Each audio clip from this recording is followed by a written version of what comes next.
Hello friends, welcome to my channel Study Buzz. In this video, I am going to talk about a very famous short story.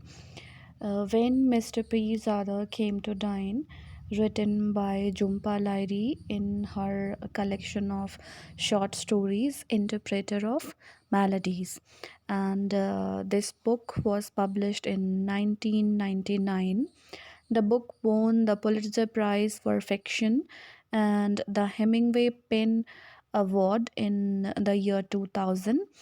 And it was also chosen as the New Yorker's best debut of the year and also on Oprah Winfrey's top 10 book list. So the story setting is in Boston in the year 1971 when Bangladesh became an independent country, when there was a conflict between East Pakistan and West Pakistan and India also. So, the narrator of the story is a 10-year-old daughter of an Indian American couple. The name of the narrator is Lilia. Lilia's father is an academician at a local university, and her mother is a homemaker. She was lonely, she wanted a company, so her parents, what they did is like they combed the pages of the university directory and they discovered the name of Mr. Pirzada, a visiting researcher from Dhaka in East Pakistan, and he is spending a year in the United States on a government grant to research and to write about the foliage of New England. Lilia tells in details the first visit of Mr. Pirzada to her house when her parents invited Mr. Pirzada for dinner. So she tells in detail the first meeting of Mr. Pirzada. Mr. Pirzada is very polite and he is formally dressed up. In conversation, Mr. Pirzada tells them that he has a family in Dhaka. He has seven daughters, and he misses them very badly in the US. And so they talked about their common customs, their common food habits, and everything they have in common. Mr. Pirzada takes a special liking to Lelia, presenting her with candy each evening when they meet. In a conversation with her father, Lilia learns that Mr. Pirzada is no longer considered an Indian by nationality.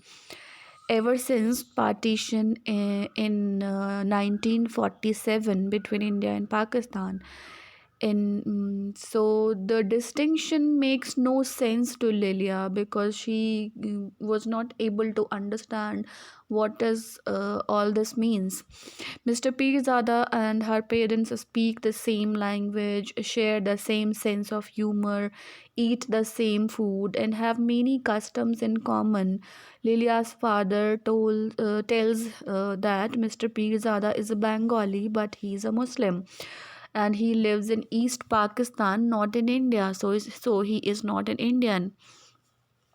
Lilia's father is upset that Lilia is not learning such things at school, but her mother is happy. But her mother uh, thinks that she is lucky enough because she is born in America and she will have a safe life from all the discrimination, disturbance, and all the things.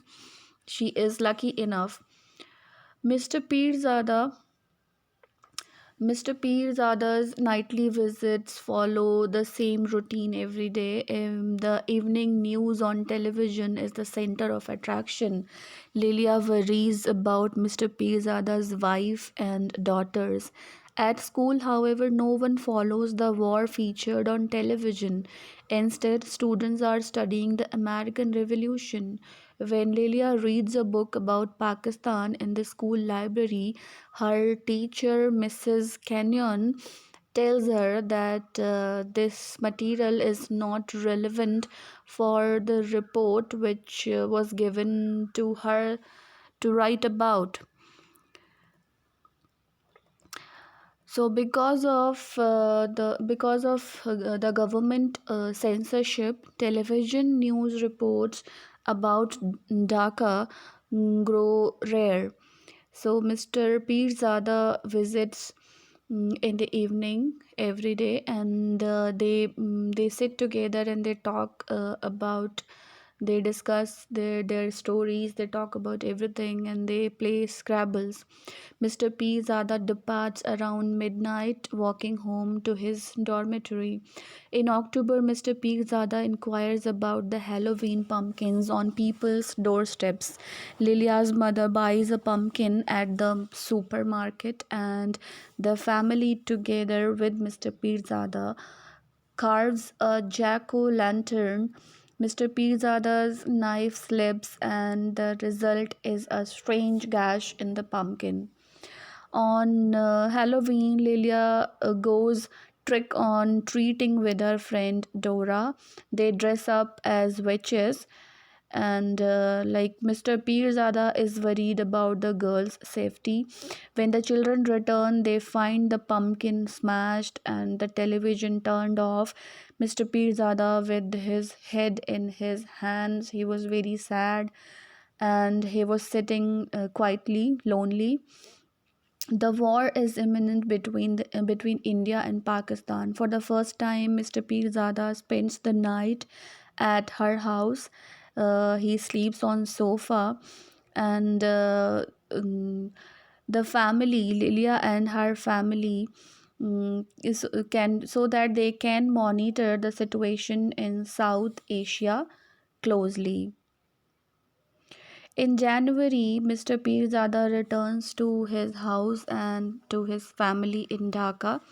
Several months later, Lilia and her family receive a card, together a brief letter from Mr. Pirzada, and he describes in his letter, he describes about his reunion with his family, and he offers heartfelt thanks for the hospitality he received in America in her family.